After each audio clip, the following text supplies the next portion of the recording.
Hey guys, welcome back to TechMan. Today, let me show you how to change language on the Uber app. Ever opened Uber and thought, why is this in language I don't even use? Yeah, I had a moment too.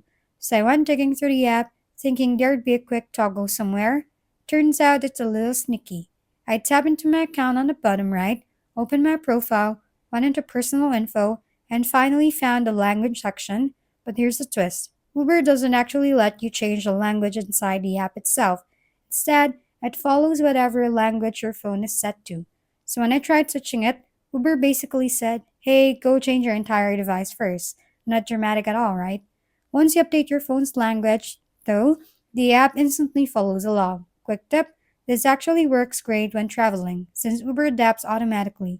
But yeah, if you just wanted a quick in-app switch, Uber said no.